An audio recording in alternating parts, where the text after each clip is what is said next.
If the houses don't get their meanings from the signs, where do they get their meanings? Let's break it down. Extra long video for this one.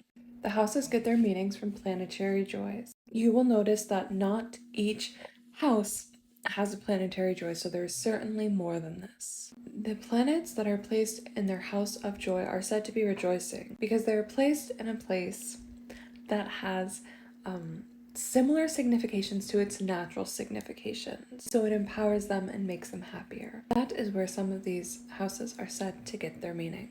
So Mercury rejoices in the first house because the first house is the expression of ourself, and Mercury is communication and mind.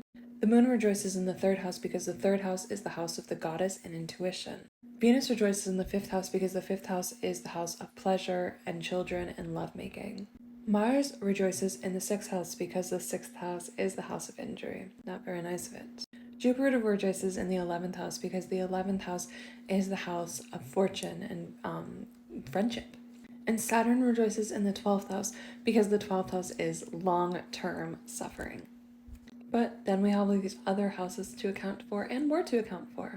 So one of the other ways is fortunate and unfortunate houses. The fortunate houses represent things that are life-making and important and beautiful and easy. The unfortunate houses are the unfortunate parts of life. We all have them, and denying them in astrology would be to deny life. The unfortunate houses are the second, some say the third, I consider the third to be a good house, the sixth, the eighth, and the 12th. Don't think I'm missing any. Yeah, those are the unfortunate houses. The second house represents money. It is known as the gate of Hades. So it's money, but not in a fun way that some of the other houses would be. It's the money we need to keep ourselves alive. It's just not very funky and sexy. The sixth house represents things like hard work and, hard work burns us out. And it also represents short-term illness, injuries, and enemies. The eighth house represents death.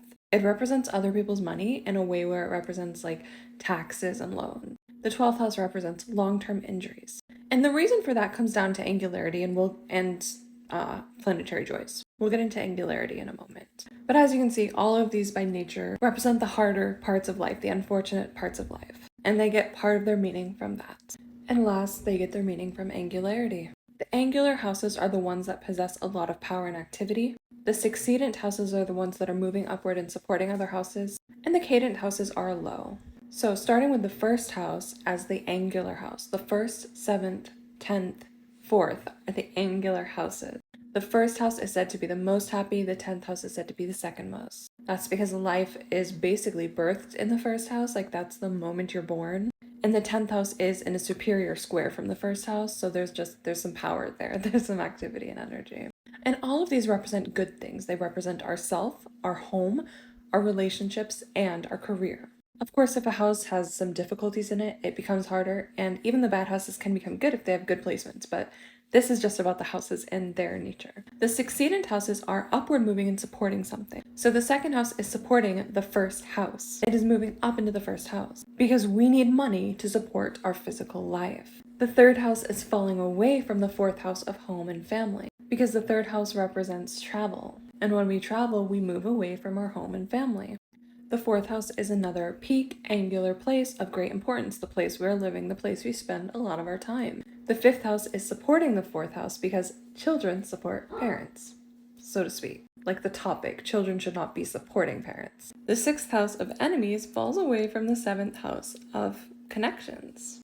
The seventh house of connections represents another peak wherein we connect with others. And it also represents a peak of getting to old age. The eighth house is interesting because partially it supports the seventh house. Because death supports old age, yes, the two are connected. But also the eighth house represents our partner's money, and so that's supporting our partnership, whether a business or romantic partnership. The ninth house is falling away from the 10th house of career because the ninth house is like when we go on vacation and our personal learning and our personal spirituality that takes us away from our career. The 10th house of career is another peak, powerful, important time in our life. And it represents our reputation, and some say it even represents children and marriage and mother. Either way, big importance. The 11th house is supporting the 10th house because our friends, our colleagues, and the dreams of our future all support the 10th house. And then the 12th house falls away from that because, once again, enemies. The 12th house is also kind of falling away from the first house. I hope this helps you understand where the houses get their meanings. Understanding the where is so much better than just memorizing what the houses mean.